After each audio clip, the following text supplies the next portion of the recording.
What's up, everybody? So this is Two Bricks back with the final, I'm going to say it, the final part of my Arquitens build series. I have the Arquitens displayed all with its guts hanging out, all the panels taken off, and it's laying on its side here so that I can see the underside of it, because I'm going to be working on getting the underside, the stand, and everything else figured out today, because I, quite frankly, am sick of having this thing half built and I want to get it done because I want to look at it.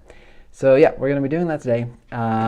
I've started working on some ideas for the stand. I'll go through that in a second. I have some little bits here laid out that I'm experimenting with. Basically, the idea for the stand was take the longest black Technic beams that I have, and then develop a structure here which is really just stacked up bricks and plates that give you the spacing to plug in these Technic pins that go into these beams and that run the entire length of the way up. And then this will plug into the underside of the ship at an opportune spot. So I did a little bit of kind of guessing about the weight and stuff like that, and I feel like right along this center rib is going to be the best place for me to put the stand, because that feels like the center of gravity where it naturally wants to be, with all of the stuff that I have so far kind of added on there. And I'm hoping that when I do the top and bottom kind of match the panels, that the weight will roughly distribute the same way, so there won't be too much of a difference there. But if there is, I'll just have to adjust the stand after the fact, which will be a huge pain in the butt, but that's what I'll do. So yeah, the idea is I'm going to be able to plug these long Technic pins here into a section of the ship that will kind of anchor it in, and I'm thinking it's going to go in this way through the hull pieces right here, where they have these convenient Technic pinholes, and that's going to kind of slot in there, and I'm going to figure out a way to really integrate it really smoothly with everything else in the ship. So that's the thought process for now. I'm going to go ahead and start kind of playing around with it, and then we'll see how long it takes me to get this thing finished. Okay, so here's how I've begun thinking about this. So I have these two very useful pieces in here, which are these kind of extender block pieces here, where you have the basic setup here for the 3 pins that line up with the 3 pins up on the top. There are 2 studs on the top of this piece right here, and those 2 studs very neatly fit into the bottom of this ship hull. And then those are pinned into the actual, the same part of the structure that I was pointing out, like these parts right here that are actually built into this whole piece. And so those are then pinned in with a couple of these extended Technic pins that you can pull out from the outside. And then I've gone ahead and created a little beam in here, which will just slot in the middle, and will line up, if I can ever get it to actually go in, and will actually line up with the Technic holes under here. I think it should anyway. And then, so I just need to push that down a little bit and use both hands. And so what that should give me then is the ability to now plug in my stand. I actually took off the top layer of bricks. I had another layer of those, and that layer of bricks has been replaced with this piece, which is now clamped in all the way into the ship very securely there. So when I put that in, I should be able to line up my Technic beams that will then go into pins which I've not yet inserted into here. So I'll use the 3x, or the 3 length pins for that. So that goes through here into the piece on the back. If I can, just got to off camera squeeze these down a little bit because it's hard to do with one hand, but when those have lined up, those will go in there, and then the beams will just run right the way through and connect the stand all the way into the hull in a very secure fashion. So that will not be going anywhere, and that's going to be kind of really integral to the central structure of the core of the ship, which is these black pearl boat hull pieces. So that's going to work out really well. So let me get that attached, and then I'll give you a look at it standing up. All right, you guys, there you have it. The Arquitens cruiser is standing under its own power. And yeah, that pretty much worked out exactly as I was hoping. The only problem that I'm seeing right now is, I don't know if it's coming through on camera, but it is tipping forward ever so slightly. And what I'm hoping is that because a lot of this underside has not been fleshed out at all yet, and also there's kind of a lot of build under here with the hull shape, that's going to balance that out. But like I said, if some rebalancing is necessary when this is all said and done, it's kind of hard to predict right now exactly where everything's going to fall, but I can just rearrange this, the weight distribution, move the stand forward a little bit, or whatever it needs. But yeah, it's working, and I'm super happy. This is a great step forward. I've been very precariously, putting bricks and other supports underneath here for the last couple of weeks to try to just keep this supported while I've been, off, not working on this. And yeah, it's just so nice to see it standing up, levitating, lifted off the ground on a stand. And it just makes it feel like an official part of my 2Bricks fleet, because all my other ships and stuff have their own stands. So there you go. Welcome to the family, Arquitens.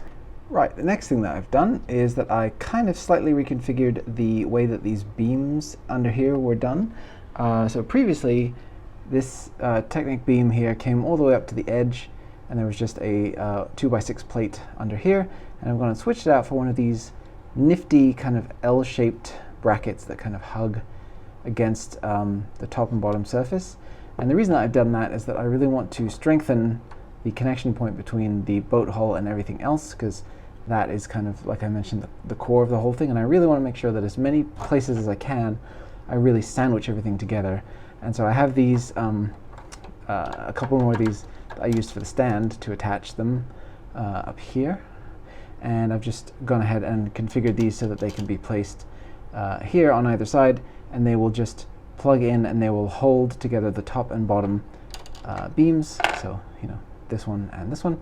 And that will just make sure that the boat hull is squished in between there really nicely. So I'm going to go ahead and put those in next.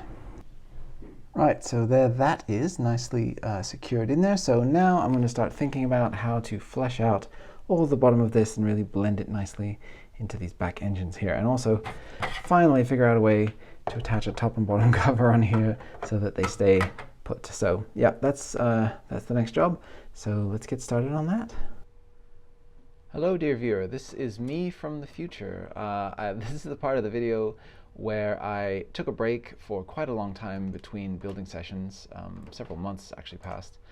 And I didn't actually capture this particular part right here, which is how I ended up figuring out the attachment for the top panel for the engine housing.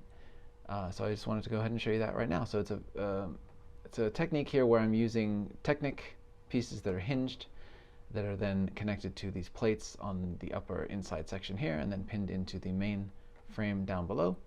And I've just kind of mirrored the technique on both sides, although here I'm using a reverse slope to secure it. Here I'm just using a couple of plates. And yeah, so that's what I ended up doing. It's probably a little bit overly complicated, and the solution I came up with for the bottom section is a lot cleaner, and I may end up later on adapting that. But you haven't gotten to that part of the video yet, so I'll just let you continue watching. But yeah, sorry for the abrupt change in style and background and everything. I actually overhauled my shooting space in between the break here. So yeah, continuing from the video, from this point on, it'll look a little different and maybe sound a little different too. So forgive me for that, but on with the video. Alright guys, so I've just taken a little pause here, and I'm going to be showing you a quick update on what I've just been doing. So I've created the bottom section for this panel right here, and I've just yet to attach that. I have to figure out a way to get that in there. And I've also started to greeble up the sides of the interior here of these surfaces that were previously just blank with rows of studs. And I've also started to fill in from the edges here all these panels going in from the sides to start to really flesh out the underside. And you won't really see this from any reasonable viewing angle when the ship is down on the table, but what you will see is this surface, which you can kind of see here, comes down away from the ship and creates this kind of triangular hull section here, and there'll be a central spine that kind of meets up with the middle of that. And so I've started figuring out how I'm going to do that, and I'm basically just using these click hinge plates on the other side of this, and they're just held in, and they just kind of keep this at the exact right angle, and they have just enough tension to keep that in there. So this is going to be the area where the escape pods are, I believe. I think there's two here and here, and then under here I still have to build a cannon to kind of mirror what the cannons that are on the top. But yeah, making pretty good progress. So yeah, let's keep it going. Alright guys, so I went ahead and figured out how to attach this section right here. So I've just filled out the bottom with these plates because the way that I'm attaching it, there is a little bit of a gap once this is actually in here. But essentially I'm just using these these little Technic pin pieces that are free to move, side to side here. And then those are plugging into these Technic plates down here, these rounded Technic plates. And then each of the axles, sorry, this is hard to do with one hand. Each of the axles will plug in to one of the Technic holes. And then I just push it up into there and it holds itself in place just fine. And it just kind of fills that gap just perfectly and matches up with the top. So yay, that's that done. That took a lot of thinking, but it ended up being really simple.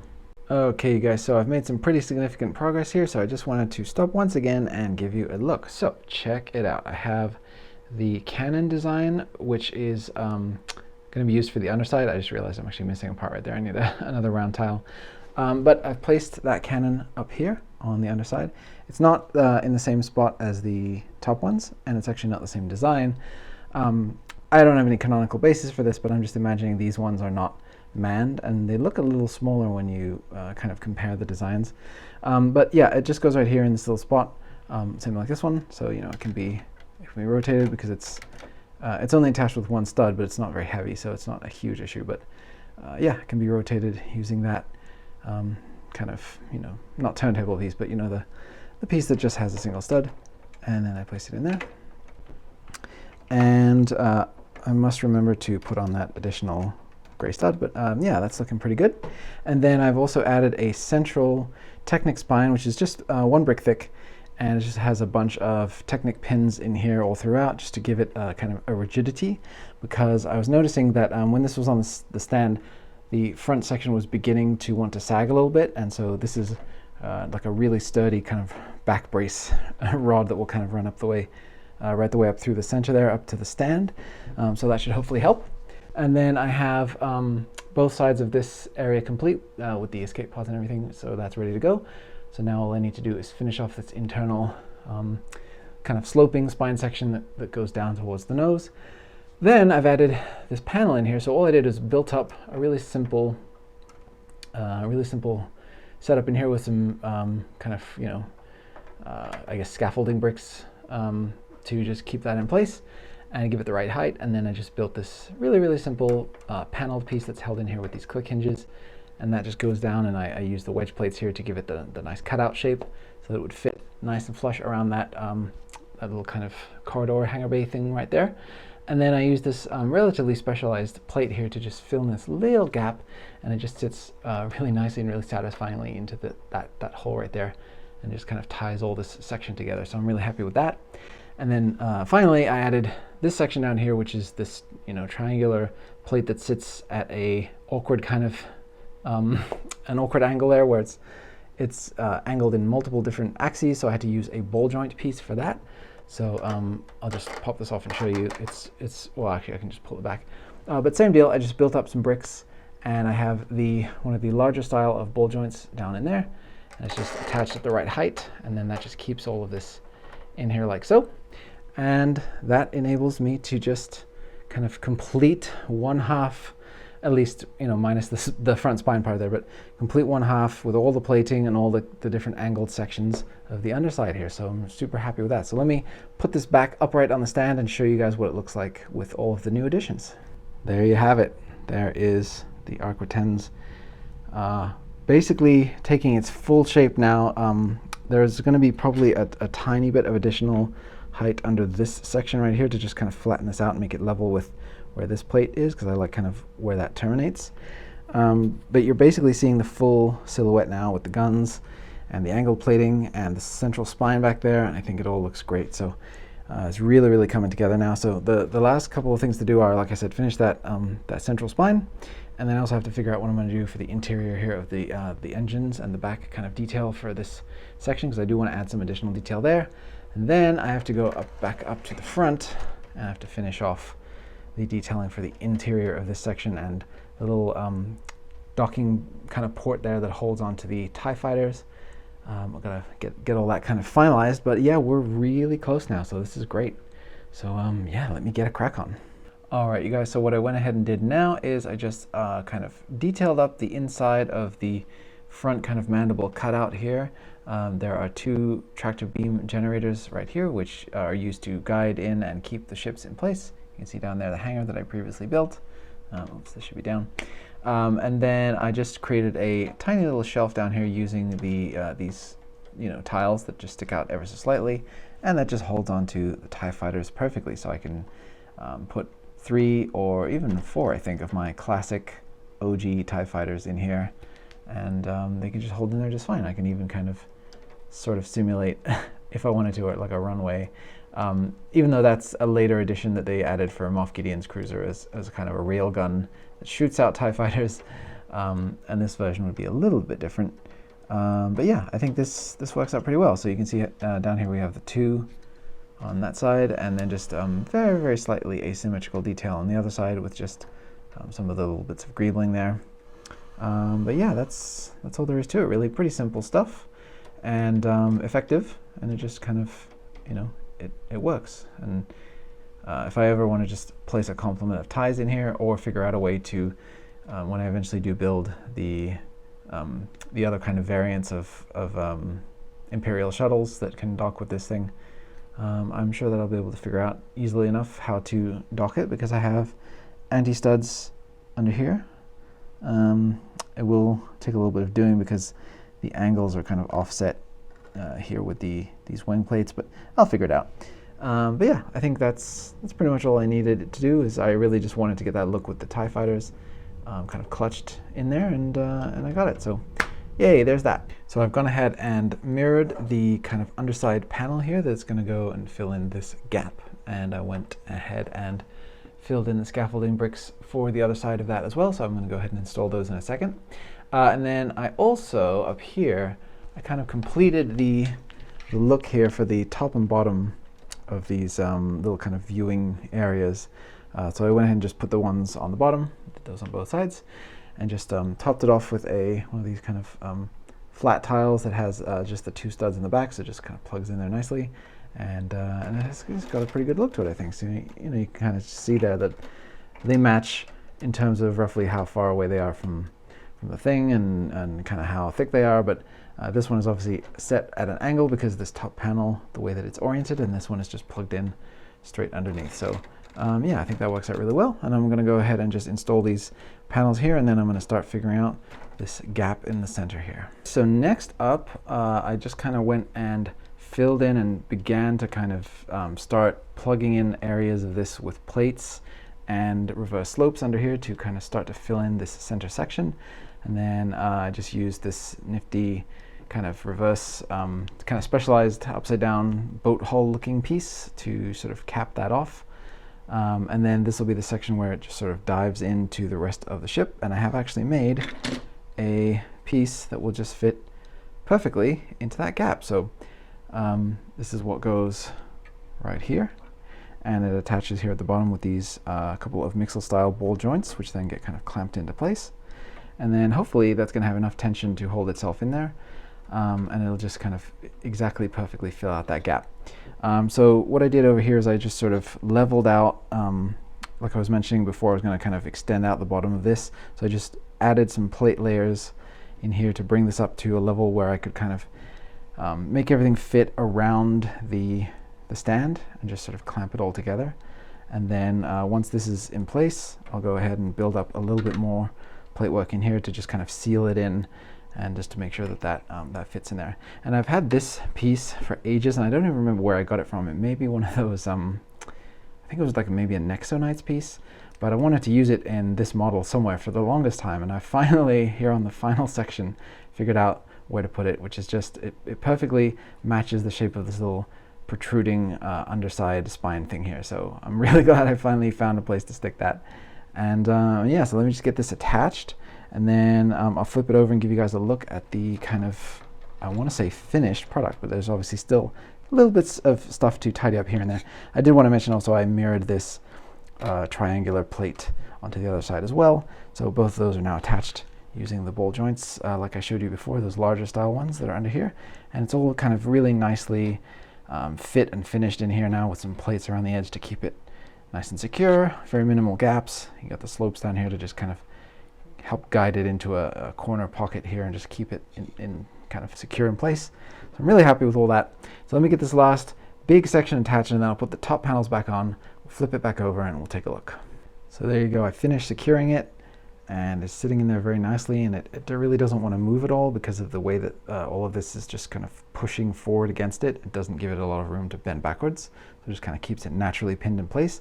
So I just added a tile, reversed the tile with the studs on top, and a plate under there, and just a plate on the other side to kind of make it seem like there's a through line that goes through the stand here that just kind of tapers off that spine and goes into that flat section there. So yeah, I mean, that's the end. That's the last major section of the ship taken care of, and it's really, really satisfying to get this in here after goodness knows how many months of working on this thing. It's been incredible. So I'm so happy to have this final piece on here. It feels like such a symbolic kind of victory here, and yeah, I think just got to tidy up the end, kind of get the last few bits in here, and we'll take a look at the whole thing. So woohoo, here we go, so close now. And just before I reattach these top panels, I just wanted to show you guys just how colorful the interior of this front section has gotten. This is where I've kind of built up all these panels that you've been seeing on the underside, and I've just been bracing them as I go with some odd colored plates and things that I happen to have a lot of that I don't really use too much, like these pinks and greens and things like that. And yeah, it's all fairly sturdy under here. There's not really any issues about it wanting to buckle or anything like that. So it's yeah, it's holding itself together really, really well. So I'm going to go ahead and attach the top panels, and then I'll show you what my plan is for the engines, or I guess for the engine glow. So back here you can see I have my engine greeblies kind of in place. I might still end up adding just a little bit more detail, but I've added some jumper plates in here to give that interesting kind of texture that they have, some dishes and some studs. Yeah, and that just kind of fills out this section. I want it to be predominantly dark gray because it has that great kind of silhouette, the cutout there with the triangle with the engine. So I definitely want to keep that intact. But I think this is pretty good. I don't know. I'm not entirely satisfied yet. I might find a few more odd pieces to kind of add in around the edges here just to really pack out this kind of engine detail section. But then as for the engine glow, I just have this this blue dome piece that's attached with a single small Technic pin in here, the too long Technic pin, and that just slots into that round piece with the Technic axle, and it just kind of fits in there nicely. And then I hold it in place and make sure that it's secure using these engine details that are kind of nice and cool and kind of accurate looking and very Star Destroyer-y, but also hold it in place. So there are my 3 engines aglow. They look like they're ready to launch into hyperspace and take down the rebellion. So there that is. So yeah, we're getting really, really close now. Just a few more details to go on these panels, and I'm going to kind of give it a once over and check everything and make sure that I'm happy with the level of detail and consistency, and I might kind of plate over a few sections and add a few details here or there, and then we'll basically do the final wrap up. So I absolutely cannot wait. Let's get this going. All right, you guys, so everything is in place and I'm so happy with it.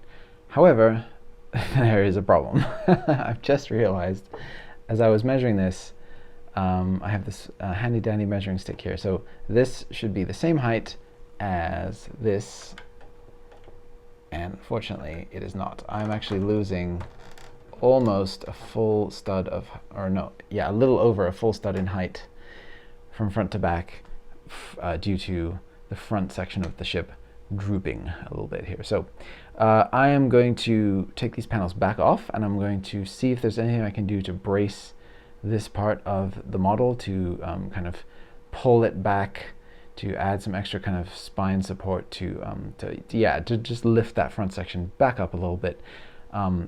Or I'm gonna have to figure out a way to move the stand forward a couple of studs, or maybe even more. And I really don't want to do that. So I'm going to try to see what I can do here. The problem may be that in my effort to try to make this as hollow as possible and as light as possible, I ended up, neglecting the structural support a little bit too much, and this may need to be a little bit more solid on the inside. So I'll see what I can do, and then we'll take a look and see if I was able to correct this, because this is quite, yeah, it's quite a lot. I only noticed it because I was taking photos of the finished thing from a little bit further back, and stepping back from it, 5 or 10 feet, I was able to really see it was noticeable. So yeah, let me see what I can do to fix that. Okay, I did a lot of stuff. I may have, in fact, over-engineered the solution, but that's actually good because I don't want this to be kind of over time beginning to droop and sag on me, and for me to have to, in a couple of years' time, re-engineer it and take it apart and figure everything out. So I will show you what I did step by step. So here we go. So in the stand here, I actually increased the depth of this front section, and then I rebuilt, or actually built, a proper base for this. Previously, this whole stand section just terminated with some plates here to create that kind of diamond shape that I had around the edge. I now built this proper, like, box support in here, which is super sturdy and has a lot of brick support running through it. And then I placed the stand on top of that, so it can brace a lot more of the weight and spread the load a lot better than the previous version could. And it's also anchored in at a slightly further point now because it's thicker in this direction, so it actually supports more of the front weight of the ship there, because as I came to see, the ship was definitely front heavy there. And then the next thing that I did was, I have to kind of get in here and I'll take the panels off and show you this, but I braced the entire internal structure with a massive update of Technic and support frame.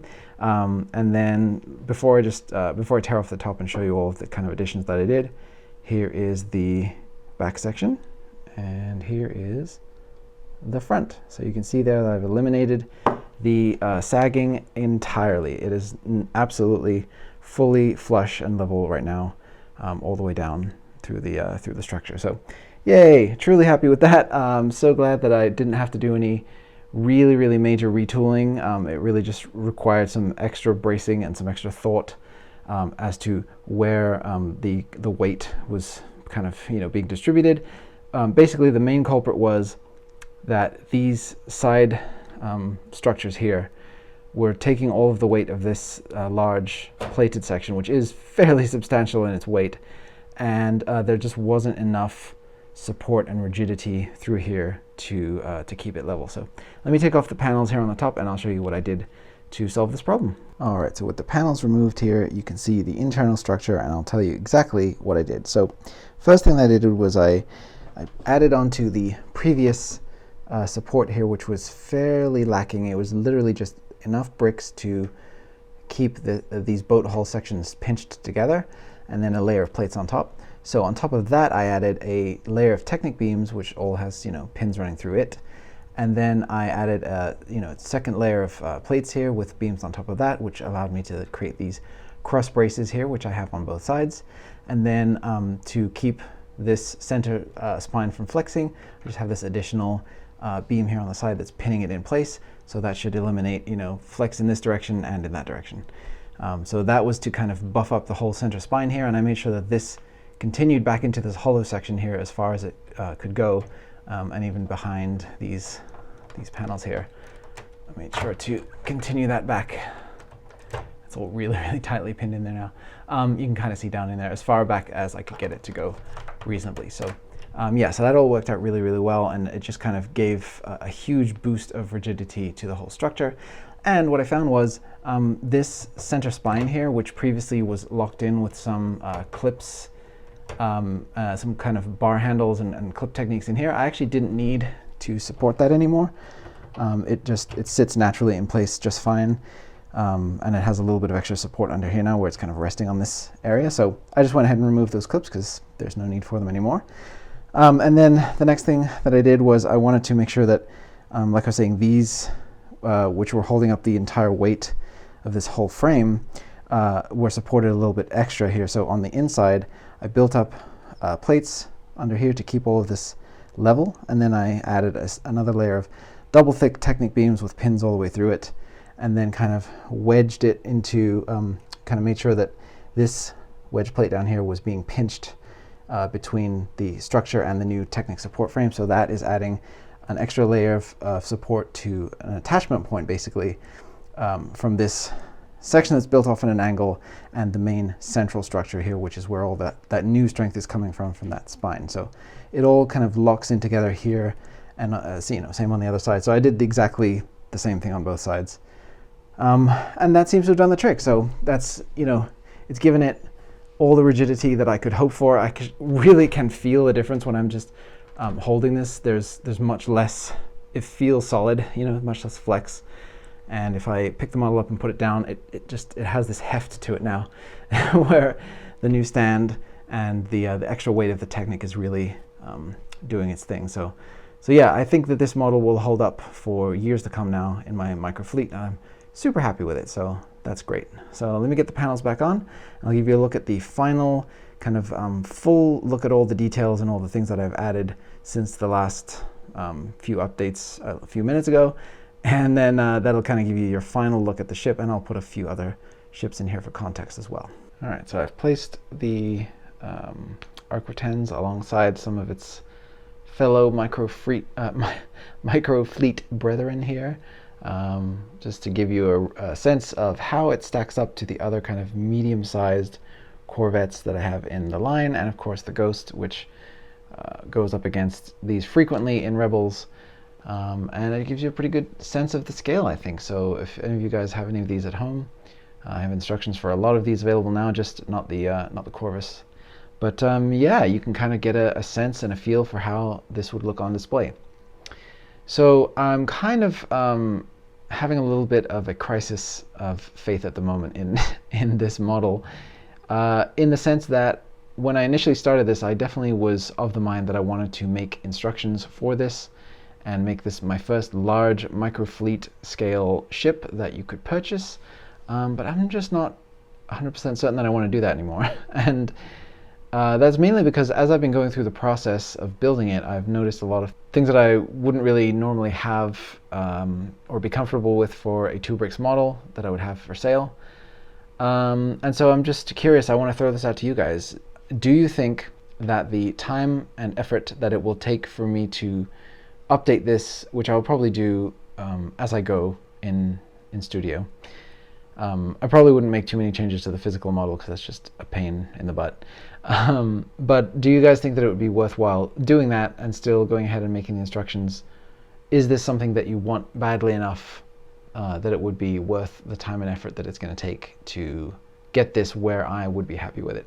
And really what I mean by that, there are certain things that the way things connect, I really tried to be as economical as I could with parts, but then I have other areas where I feel like I went super dense with parts that I didn't really know a better way to do it. Like this section here is very kind of chaotic and dense. Back here is also very, very like part heavy. And there's just a lot of areas that I feel like could use some refinement. And then obviously the late in the game changes here for the internal structure, I would want to then go back and finesse the way that all of that is connected so that it's not something you do at the very end of the build. It's something that's integrated more properly, and that's going to take a lot of doing. So anyway, long story short, I'm not 100% sure that I want to do that anymore, and it's going to take a lot of time away from other mocks, smaller builds that I could get done more quickly and that I could show you guys.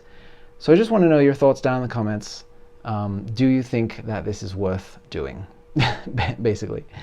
But yeah, you know, to help you in that decision, let me take these other ships away here and let me show you the kind of final look of everything, how it all came out, and I'll give you a look at it from all sides, and we can kind of appreciate this month-long project that we've gone on together, this journey that we've been on as viewer and builder, and yeah, just kind of take it all in. So let me get that set up. And before I do get into all of those little details, I want to add a part 2 to my previous question about whether or not you think instructions for this are worthwhile doing, and I want to kind of break it down into 3 options for you guys.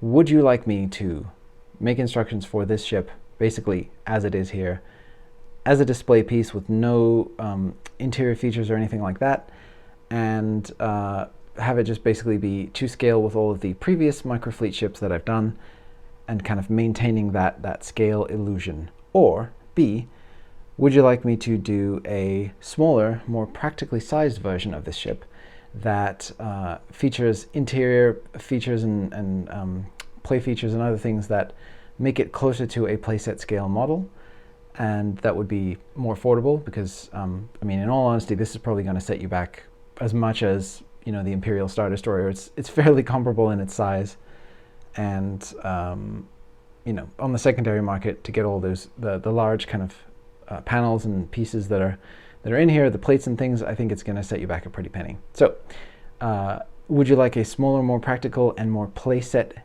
oriented version of this? Still keeping all the detail and the level of, you guys know that I love to put in all the detail even if it's a smaller model, so it wouldn't suffer in that regard. Or option C, do you want me to go ahead and make a playset scale, similar size to this but a little bit smaller Venator? And the Venator would have interior features, a hangar bay that opens, ships can land in there, etc., etc. All the kind of play features and hallmarks of a 2 bricks build. A little bit smaller again than this, and a little bit more practical for you to have in your collection. And would you prefer that over this? Because either way, it's going to take me a great deal of time. That's going to take me away from other projects and things, and I just want to make sure that I'm investing my time wisely into things that you guys actually want to have. So it really, really means a lot to me if you leave me your thoughts down in the comments below. And yeah, and just kind of voice your opinion, make your opinion known, because it's ultimately, it's for you guys at the end of the day. You know, the things that I create and I put out there as instructions are for you guys to consume and enjoy. So let me know. Okay, so enough rambling about that. Let's take a look at the ship. So I haven't actually showed you guys the finished greebling on this side yet. I added in this little sloped piece to just kind of tie in to, you know, the way that the shape of the engine's there. I just think that finishes that off nicely. And we've got some little different bits of greebling in here. I use one of these relatively new double-sided cheese wedge pieces to give that kind of interesting little kind of peak there that looks like it could be some sort of elevator shaft or something. I don't know. But yeah, I really like how that all turned out, and this kind of darker greebling in here. I couldn't really see a good reference for what this section is meant to actually be. It was converted into a secondary hangar bay for the 546 cruiser, the Moff Gideon one. But as far as I could tell, there's just windows and kind of darker panels and details in here. So I just added in some lever pieces and ingots and things to try to kind of give the sense of some paneling and some detail there. So going down here, similar thing to the other side, but just a slightly asymmetrical detailing here. So, you know, I have a couple of studs showing here where they're not on the other side, and one of these pieces here, and a single kind of tile that's sticking out. And then that just kind of finishes off the last section of greebling that you guys had not yet seen before. So there you go. And then if we go around to the back here, I didn't end up adding any additional detail to this other than I think I might have added these clips at the bottom and these bars here. I'm not sure if I had that when I showed you previously, but there that is. I think I tried a few different things, and I think the level of detail feels good. I don't want to overcrowd it. So, but yeah, I think that works really well. And then yeah, so looking at the whole underside here, we've not really taken a look at it from this angle. I think that it gives you enough studded surfaces to look at that it doesn't feel unpleasant. I know a lot of people really don't like large areas of anti-studs, and even though all of these large kind of panels here directly underneath are anti-studs, anything that sticks out below that so that you would see it from kind of an eye level is done with studs facing up, or studs facing out. So I think that is a good compromise. It's kind of it's a similar attitude that I took to my Ultimate Millennium Falcon that I just built recently. It's kind of a compromise between the structure that building traditionally with the anti-studs facing down gives you. So I love that strength and stability, and then the kind of the look where it counts for the studs. So yeah, hopefully you guys think that looks cool. So I actually replaced the attachment point for these gun turrets with turntables, the 2x2 proper turntable pieces, because I kept knocking them off when they were attached with a single jumper stud there. So and it actually makes it a lot easier to, you know, position the cannons and everything. So that works out really well. For those of you guys who haven't seen the full kind of video series up to this point, these are removable. So if you yell at me that this ship is not accurate to the show, I am aware that these are gone for this version of the Arquitens, but I just really like the look with the full complement of guns that the Clone Wars one had, so I decided to make them removable.